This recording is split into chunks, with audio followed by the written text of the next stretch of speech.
Buenos días. Comenzamos este último vídeo, esta última clase en la que os voy a explicar brevemente en qué consistió la transición. La transición, que es un periodo de la historia de España que se extiende entre la muerte de Franco el 20 de noviembre de 1975 y solemos considerar como final de la transición el triunfo en las elecciones generales de octubre del 82, el triunfo del Partido Socialista, porque ya implicó, bueno, que después de un montón de años volvían a gobernar en España las izquierdas sin que eso supusiera pues el fin de los tiempos ni nada. El proceso político de alguna manera se había culminado. El propio nombre del periodo, la transición, nos está hablando de un tránsito entre la dictadura y una democracia plena, que es la que se va a instaurar en estos años. Bien. Hay que entender, para comprender bien este periodo, de lo que estamos hablando aquí. Estamos hablando de un régimen dictatorial que había previsto su continuidad tras la muerte del dictador, tras la muerte de Franco. Recordad lo que hablábamos en el vídeo anterior del atado y bien atado, bien, y en el que la persona que se había elegido para que continuara con ese régimen, que era el rey Juan Carlos, designado rey por decisión de Franco, saltándose por cierto la línea sucesoria porque su padre estaba vivo y en principio lo normal hubiera sido que fuera el padre de Juan Carlos el rey, pero se da el salto porque Franco decide nombrar a Juan Carlos de alguna manera para tutelar su formación también, ¿no? Juan Carlos viene a España con 11 años y es educado por las personas que Franco y su padre deciden que lo eduquen y demás. Él había pensado que eso iba a consolidar el régimen y sin embargo lo que hace Juan Carlos es desde dentro del régimen y con las propias leyes del régimen y sin saltarse las leyes del régimen hacer una transición hacia lo que demandaba buena parte de la sociedad, lo que demandaba buena parte de la comunidad internacional, especialmente de los países europeos, que es una transición hacia la democracia. Cuando muere Franco, en principio los pasos son muy lentos y muy cautelosos, hasta el punto de que el primer gobierno sin Franco que va a haber, el gobierno presidido por Carlos Arias Navarro, estaba integrado por franquistas. Bien es cierto que dentro de esos franquistas, y manteniendo la estructura del gobierno franquista, sigue habiendo un partido político único, por ejemplo. Bien es cierto que dentro de esos franquistas estaban, como veíamos el otro día, los más inmovilistas, los que querían que las cosas permanecieran como habían sido durante el franquismo, tal y como Franco había previsto, y otros franquistas más aperturistas, bien, generalmente algo más jóvenes, aunque no necesariamente, y que de alguna manera han entendido que, bueno, que España ya está madura para evolucionar muy lentamente, muy cautelosamente, con mucho cuidado hacia una democracia. Este gobierno de Arias Navarro va a durar solo unos meses, hasta el mes de julio de 1976, porque bueno, el entendimiento entre Arias y el rey es escaso. Arias representaba, ya os he dicho, el inmovilismo y bueno, pues hay unas tensiones, unos intentos de evolucionar tras la muerte de Franco hacia otra cosa que el propio Arias no entiende y no puede tutelar. Y en julio de 1976 el rey se desembaraza de Arias Navarro y nombra un gobierno más afín a esa voluntad de cambio que la mayoría de los españoles tenían en aquel momento y que va a estar presidido por Adolfo Suárez. Bien, hay que tener en cuenta que Adolfo Suárez, que es este que tenéis ahí en la foto, Adolfo Suárez era un hombre del régimen. En el gobierno de Arias Navarro él era ministro y era ministro de Movimiento Nacional, o sea, era ministro que representaba Falange, era un falangista o procedía de Falange. Bien, pero ha entendido bien esta voluntad de cambio de los españoles y con ayuda de otros hombres, especialmente el general Gutiérrez Mellado, que es este que tenéis ahí, bueno, va a ir dando los pasos en la transición. Para esa transición es fundamental la aprobación de la Ley para la Reforma Política en el mes de noviembre de 1976, porque esta es una ley que redacta el gobierno y que presenta a las cortes franquistas, cortes todavía no elegidas por los ciudadanos, sino nombradas conforme a a los principios del movimiento nacional, conforme a cómo se hacían las cosas durante el franquismo. Durante el franquismo, creo que nos lo llegué a comentar, igual sí, había un parlamento en España, pero era un parlamento corporativo, de carácter fascista, no representativo, puesto que no había libertad de partidos. Bien, entonces, la pirueta que hay que hacer es la siguiente. El gobierno va a redactar una ley que va a presentar a las Cortes y las Cortes, aprobando esa ley, aceptan disolverse. Bien, porque aceptan que lo que tiene que haber en España es una representatividad. Bien, hay que conseguir que unas Cortes procedentes de una dictadura acepten instaurar una democracia.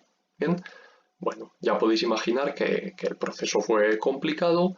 De hecho, hay una imagen, como solo os he puesto fotos, no he encontrado esa, pero hay una imagen en vídeo que podéis buscar fácilmente de Adolfo Suárez cuando oye el resultado de la votación de esa ley para la reforma política, cierra los ojos, se recuesta en el escaño y mete un soplido de alivio porque es el momento clave, es el momento en el que, de haber fracasado esa votación, España hubiera sido muy difícil que evolucionara de manera pacífica hacia una democracia, y aprobando esa ley, digamos que se facilitan mucho las cosas. Se facilitan mucho las cosas, pero las cosas no estuvieron exentas de tensiones. Hay que tener en cuenta que en aquel momento había numerosos grupos terroristas y fuerzas de presión en las calles actuando. Grupos que habían nacido contra la dictadura y que actuaban en estos años, como la ETA, que no solo luchaba en su ideario de Euskadi independiente, sino también era un grupo de izquierdas en aquel momento, entonces actuaba en contra de la dictadura, y que va a actuar muy duramente, va a ejercer brutales atentados en estos años, volveremos a hablar de ellos más adelante, y existían otros grupos antidictadura, como eran los Grapo, que eran grupos de extrema izquierda, que utilizaban la violencia para que acabara lo que ellos consideraban que era la dictadura todavía, puesto que aquí no había habido elecciones ni nada por el estilo. Pero frente a esto y contra la voluntad del gobierno y del pueblo de ir evolucionando poco a poco hacia la democracia, también hay los que desde el otro lado, desde el deseo de que esto no evolucione, desde las posiciones más puramente franquistas, están utilizando la fuerza para evitar esa evolución. Por ejemplo, los guerrilleros de Cristo Rey, Fuerza Nueva y una parte del ejército que desde el principio está viendo que esto se le va de las manos y que está conspirando contra cualquier tipo de evolución, y que cualquier movimiento es acusado de traición. Acusan de traición a Suárez, acusan de traición al cardenal Tarancón, que era el presidente de la conferencia episcopal en aquel momento, un obispo. Bien, o sea, que aquí se acusaba de traición a cualquiera que no fuera tan franquista como ellos. Bien, estos grupos utilizan la violencia y hay esta tensión que nos puede recordar un poco a aquellos meses previos al estallido de la Guerra Civil, para contextualizar y para que entendamos que aquí, por ser de una ideología o por ser de otra ideología, te podían pegar un tiro en cualquier momento. Bien, os he puesto esta foto. Esta foto es una foto de una manifestación masiva que se hizo con ocasión, no sé si lo veis ahí en medio, eso es un coche fúnebre del entierro de varios miembros del Partido Comunista asesinados por los guerrilleros de Cristo Rey. Un poquito más tarde se va a dar el asesinato del que tal vez hayáis oído hablar, el asesinato de los abogados de Atocha. Los abogados de Atocha eran unos abogados laboralistas del Partido Comunista que defendían a los obreros, a los trabajadores, contra los empresarios generalmente en juicios, y que entraron allí unos miembros de uno de estos grupos terroristas de extrema derecha y se cargaron a 6 o 7, me parece recordar, a tiros. Entre ellos estaba Manuela Carmena, que aquel día no estaba en el despacho y que por eso quedó viva, ¿vale? Pero para contextualizar y para vincularlo con cosas de las que habéis oído hablar. Bien, cualquiera de estas cosas, igual que acabó pasando en el 36, podía haber degenerado en el estallido de un enfrentamiento armado, de una guerra civil, que se sublevaran los militares, qué sé yo. Bien, o que los comunistas, que ya veis que no eran pocos, bien, cogieran las armas y se liaran a tiros con miembros del ejército. La cuestión es que no sucedió. De hecho, este entierro se considera un momento clave porque salió un montón de gente con banderas del Partido Comunista, que todavía eran ilegales en España, y no la armaron. Bien, se hizo como una especie de gran manifestación de dolor, pero pacífica, que bueno, ayudó a destensar un poco la situación. Bien. Bueno, en esa evolución hacia la democracia, Suárez era consciente de que no valía con aprobar esa ley, sino que en última instancia lo que había que hacer eran elecciones a Cortes Constituyentes y que no tenía sentido hacer elecciones a Cortes Constituyentes si no se legalizaban los partidos políticos. Entonces, poco a poco se fueron legalizando los partidos políticos. El momento clave fue cuando en la Semana Santa de 1977, ya con las elecciones convocadas, las elecciones se acabarían celebrando en junio, eh, Adolfo Suárez decidió la legalización del PC. El PC que había sido durante 40 años como el coco para el régimen. De acuerdo, la legalización al PC entre la gente de izquierdas directamente se le llamaba el partido, porque era el que se esperaba que fuera el gran partido de las izquierdas, porque era el partido heredero, más directamente heredero de las últimas fases de la Segunda República y el que más activamente había hecho oposición al régimen durante toda la dictadura, de manera clandestina en el interior, pero también en el exterior.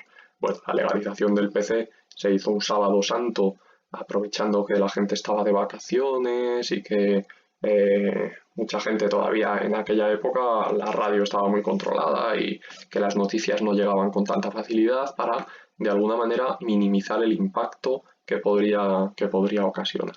Pero Suárez entendió muy bien que no tenía sentido hacer unas elecciones sin el que se consideraba que podía ser el gran partido de las izquierdas, porque saliera lo que saliera en esas elecciones, pues no iba a ser aceptado por buena parte de los ciudadanos. Entonces se decidió la legalización del PC. También se firmó una ley de amnistía a los presos políticos. Se puso en la calle a todas las personas que estaban encarceladas por lo que se consideraban durante la dictadura delitos ideológicos. O sea, si a ti te habían encarcelado por ser de comisiones obreras o por ser del Partido Comunista o por militar en el Frente de Liberación Popular o en cualquier otro partido de izquierdas, bueno, si se estaban preparando unas elecciones, iban a ser unas elecciones libres, ideológicamente, etcétera, no tenía sentido tenerlos en la cárcel.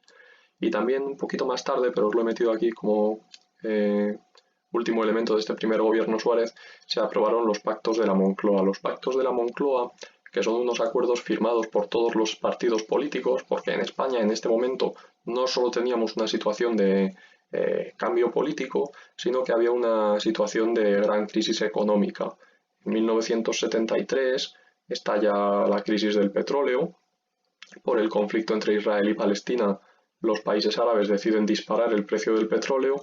Al subir el precio del petróleo, las economías mundiales que dependían del petróleo, empezando por la estadounidense, sufrieron un gran varapalo y tuvieron que cerrar muchas empresas. Eso a España, las consecuencias de esa subida del precio del petróleo llegan en el 74-75 y en este momento estábamos en un proceso de reconversión industrial con un montón de pequeñas empresas que no pueden sobrevivir a esa subida de precios cerrando, con el paro disparándose y con una situación económica muy complicada.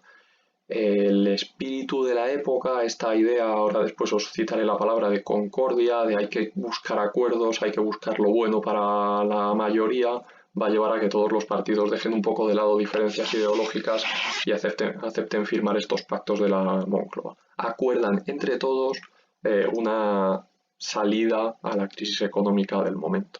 Bien, al principio de este proceso que estamos viviendo ahora con el coronavirus y demás, y sabiendo que iba a llegar una crisis económica como la que veremos que llega, como la que ya está llegando, bueno, este Pedro Sánchez habló de unos nuevos pactos de la Moncloa, de un intento de que las medidas económicas se acordaran entre todos los partidos, de dejar de lado las diferencias. Bueno, ya veis que ahora mismo el espíritu de la concordia no es el que prima en nuestros días, entonces se ha dejado de hablar de esto y bueno, ya veremos hacia dónde vamos. Por fin deciros que en el mes de junio del 77 se celebran elecciones a Cortes Constituyentes, son las primeras elecciones que se celebran en España, son las primeras elecciones democráticas que se celebran en España, porque durante el franquismo hubo elecciones, pero al haber solo un partido político no eran democráticas. Estas son las primeras democráticas que se celebran desde febrero del 36 y para estas elecciones Suárez lo que hace es crear un partido político que se llama la UCD, Unión de Centro Democrático, en el que están pues liberales, y gente reformistas venidos del régimen como él mismo, un montón de tendencias distintas, pero que bueno, que en este momento se aglutinan en torno a la figura de Suárez para presentarse a las elecciones y acaban ganando esas elecciones. La UCD saca pues algo menos del 35% de los votos y por sorpresa el segundo partido más votado no es el PC, como se esperaba, sino que la mayor parte de las personas de izquierdas votan al Partido Socialista. El Partido Socialista Obrero Español, que se convierte en el primer partido de la oposición con en torno al 30% de los votos. Bien, eh, digo por sorpresa porque ya os decía antes que se esperaba que el PC fuera el gran partido de izquierdas, pero parece que lo que primó en la mayor parte de la gente es huir un poco de los extremos. Bien, y pensaban que se interpreta que se pensó por parte de la gente de izquierdas que un apoyo muy grande al PC iba a tensar demasiado la situación, entonces se decidió votar al PSOE, el PC sacó en torno al 10%, creo 12% de los votos y el PSOE el 30%. El PSOE era un partido que ya había existido, que era el partido más antiguo de hecho que había en España, pero que durante todo el periodo del franquismo había estado prácticamente dormido, bien, y que en el 74 se había renovado con una serie de dirigentes jóvenes. Entonces, mientras que en el PC el dirigente era Santiago Carrillo, que se vinculaba todavía mucho con la guerra civil, porque la guerra civil había estado activo y había tenido cargos políticos, en el PSOE pusieron dirigentes nuevos, Felipe González, Adolfo Suárez, y de alguna manera eso hizo verlo como no un heredero tan directo de aquel momento de tensión de la guerra civil y seguramente eso les permitió ganar muchos apoyos. Bien, estas elecciones son elecciones generales, de ahí va a salir unas cortes y van a tener como función principal hacer una constitución, elecciones por lo tanto a cortes constituyentes.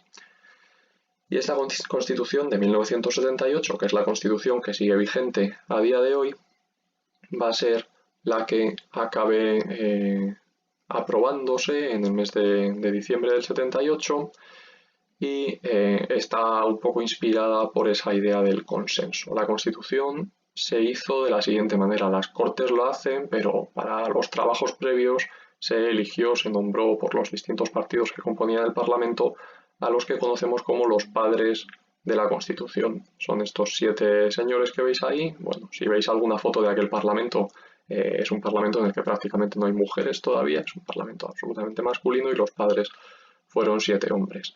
De estos 7 legisladores había 3 nombrados por la UCD, dado que era el partido mayoritario, 3 de 7 no era la mayoría absoluta, bien, pero tenían más peso.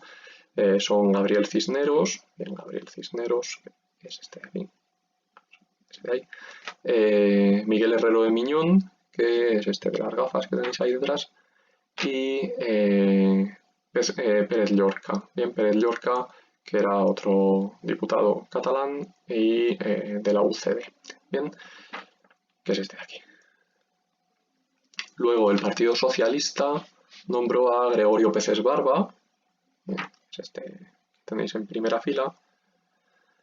El Partido Comunista nombró a Jordi Solé Tura, bien, lo tenéis ahí. Alianza Popular, que era un partido que se había fundado de derechas en torno a la figura de Manuel Fraga, nombra a Fraga, que luego fue muchos años presidente de Galicia. Fraga acabaría fundando el PP, Alianza Popular, es como el antecedente del PP y que tuvo en torno al 10% de los votos en este momento. Y por la minoría catalana, puesto que en Cataluña una de las cosas que había presente en este momento era el resurgir de los nacionalismos, ¿no?, que habían estado perseguidos durante el franquismo, pues minoría catalana va a nombrar a Miquel Roca. Bien, Miquel Roca va a ser luego un dirigente histórico de Convergencia y Unió. ¿Vale? Solo cabría echar en falta a alguien aquí. No hubo nadie del Partido Nacionalista Vasco, aunque de alguna manera estaban representados por Roca. Bien, y esto va a ser importante porque luego el Partido Nacionalista Vasco es el que menos identificado se ve con la Constitución y de hecho no van a pedir su voto a favor luego en el referéndum. Bien, pero en cualquier caso, Bueno, pues ese espíritu de consenso con estos 7 hombres que prepararán un proyecto de constitución discutiendo artículo por artículo que luego presentarán a las Cortes para que, discutiendo de nuevo artículo por artículo, se fije la redacción definitiva de la Constitución. Bueno, ¿cuáles son los principios básicos de nuestra Constitución, de la Constitución de 1978? En los primeros artículos de la Constitución se redacta que España es un Estado social y democrático de derecho.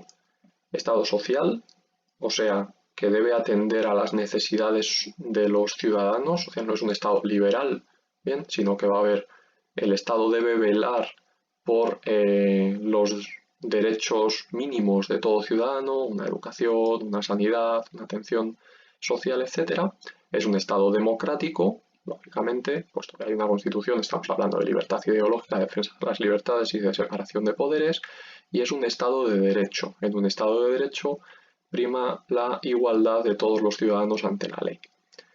Luego se dice que España va a ser una monarquía parlamentaria. Se discute, se podría haber discutido si era una monarquía o una república, pero se decide que sea una monarquía. De hecho, aquí está una de las grandes renuncias del Partido Comunista durante muchos años. El Partido Comunista es un partido de esencia republicana, el Partido Socialista en cierta medida también, pero ellos no van a reivindicar, van a dejar esta discusión al margen y piensan que lo mejor para el consenso es establecer una monarquía parlamentaria en la cual el rey reina, pero no gobierna, no tiene más poder que un poder representativo, básicamente. Bien, el título segundo de la Constitución, el segundo capítulo, por así decirlo, los capítulos de la Constitución se llaman títulos, bien, habla sobre las funciones del rey, podéis echarle un vistazo para ver exactamente qué función tiene, es un rey que reina, pero no gobierna. Luego se establece, como no podía ser de otra manera, la soberanía nacional, y se establece como principio básico también que España es un Estado autonómico. La organización del territorio se va a dar a través de una descentralización en la cual los territorios se van a organizar en autonomías. El título octavo de la Constitución habla sobre la organización del Estado autonómico, sobre cómo tienen que hacer los distintos territorios del país para constituirse en autonomías y sobre el ejercicio de autogobierno autonómico a través de lo que se llaman los estatutos de autonomía. Bien, las únicas diferencias que se va a establecer entre unas comunidades y otras es que para lo que se considerará comunidades históricas, que son País Vasco, Galicia, Cataluña, pero también Andalucía, se va a permitir una mayor facilidad para el ejercicio de autogobierno. Digamos que se le ponen menos trabas para que cuanto antes puedan empezar a ejercer ese autogobierno, el resto de las comunidades irán organizándose por un proceso un poquito más lento, pero bueno, la última que se constituyó fue la Comunidad de Madrid y se constituyó en 1983. Bien, ahí en un proceso de 5 o 6 años, los distintos territorios se van a ir organizando como comunidades autónomas para ejercer su autogobierno en aquellos ámbitos que la Constitución permite que lo ejerza. En cuanto a la división de poderes en la Constitución, queda de la siguiente manera. El Poder Ejecutivo lo va a tener el presidente del Gobierno. El presidente del Gobierno nombrará a su Consejo de Ministros y, muy importante, el presidente del Gobierno es elegido por las Cortes. Nosotros no votamos al presidente del Gobierno. Cuando hay elecciones generales, nosotros votamos a un Parlamento y ese Parlamento es el que elige al presidente del Gobierno. Bien. Presidente del Gobierno y Consejo de Ministros con el Poder Ejecutivo. Tenemos un poder legislativo bicameral, la Cámara Baja, el Congreso de los Diputados, y la Cámara Alta, el Senado. Teóricamente el Senado es algo así como una Cámara de representación territorial, aunque nunca ha llegado a articularse muy bien, y también es una Cámara de doble lectura de las leyes. Las leyes generalmente, hay otras vías, pero generalmente las leyes las redactan las Cortes, el Parlamento, el Congreso de los Diputados, perdón.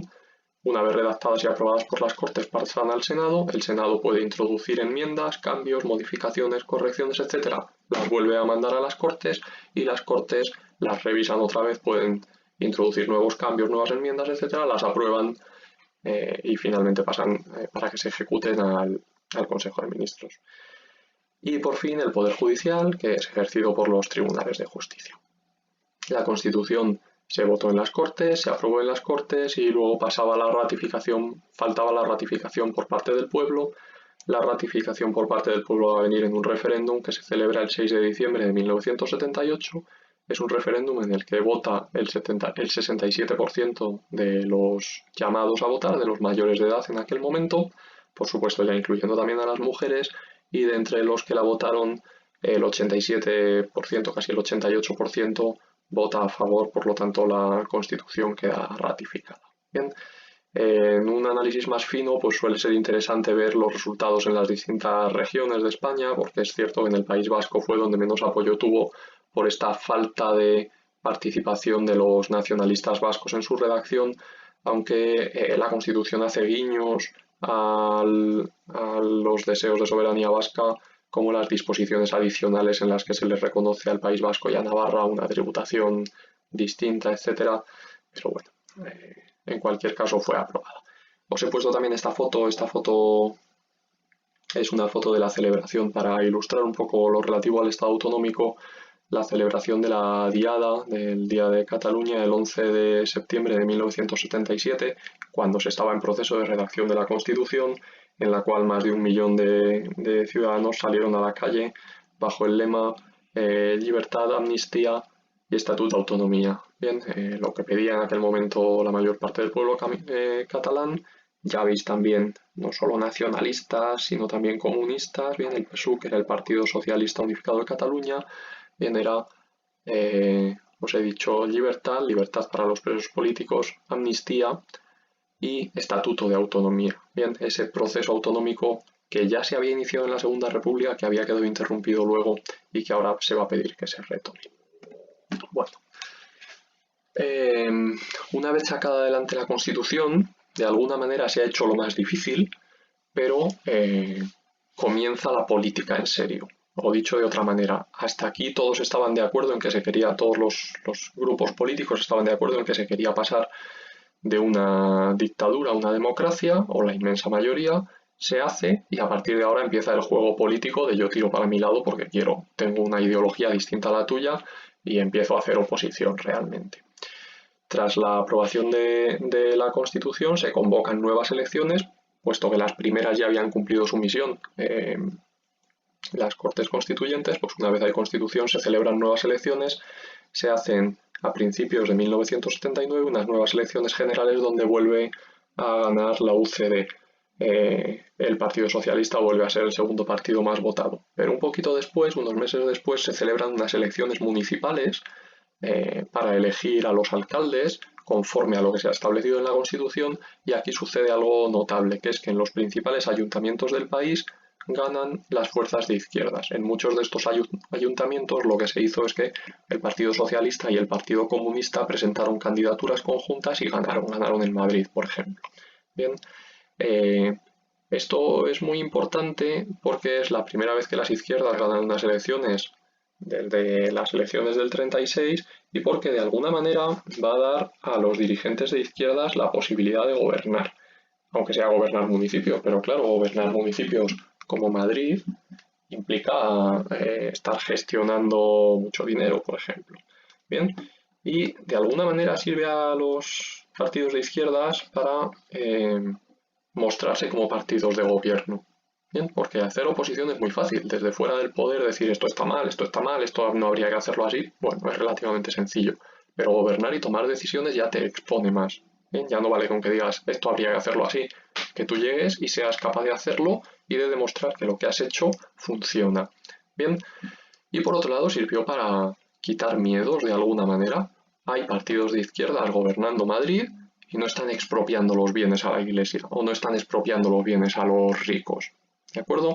Entonces, bueno, eso, ¿cómo decirlo?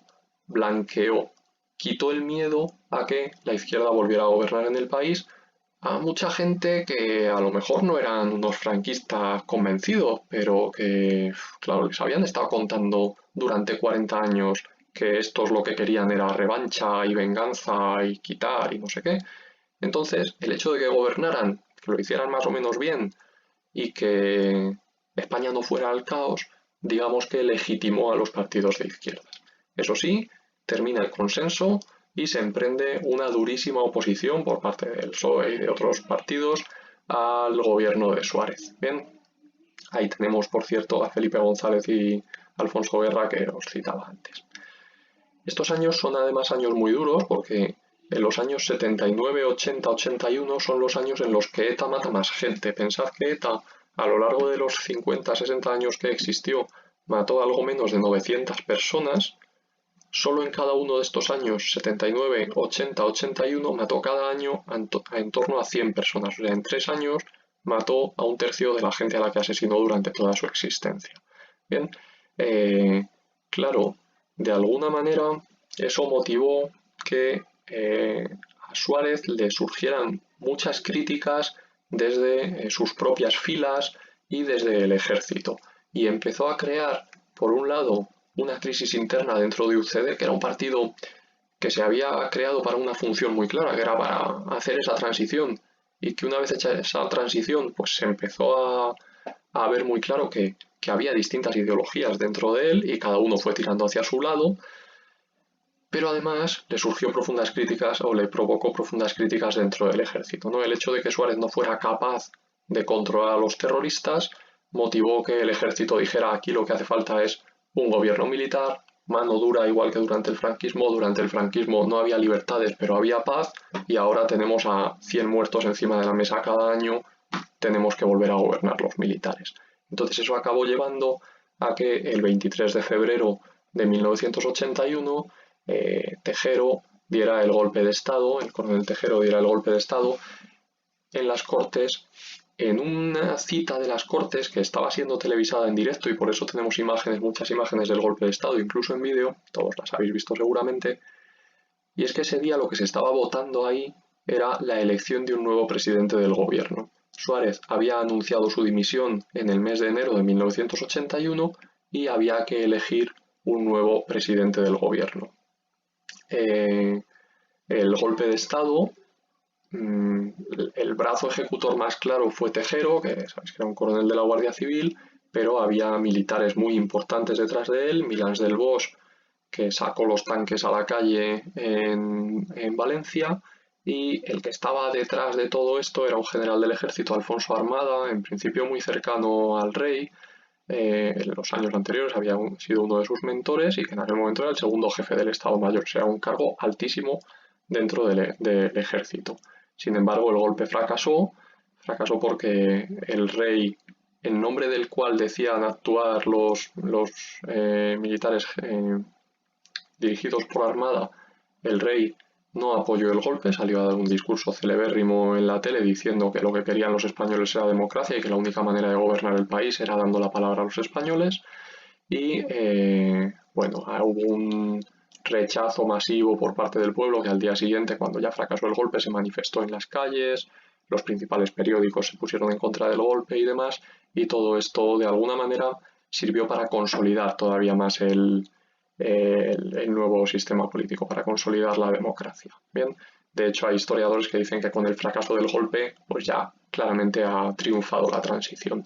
Bien, bueno, ahí os dije que ese día se estaba votando el nombramiento de un nuevo presidente del gobierno, la elección por parte de las Cortes de un nuevo presidente del gobierno. Quien va a ser nombrado va a ser Leopoldo Calvo Sotelo, que era miembro de la UCD, bien, y que va a obtener la mayoría simple de los apoyos y que va a tutelar el país durante muy poquito tiempo, un año y medio, bien, hasta la celebración de unas nuevas elecciones. Durante este periodo del gobierno Calvo Sotelo, la UCD se está deshaciendo. De hecho, el propio Suárez saldrá de la UCD y fundará un partido que se llama la CDS, el Centro Democrático y Social, y que durante los años 80 pues, tuvo algo de representación parlamentaria, pero ya fue un grupo siempre minoritario.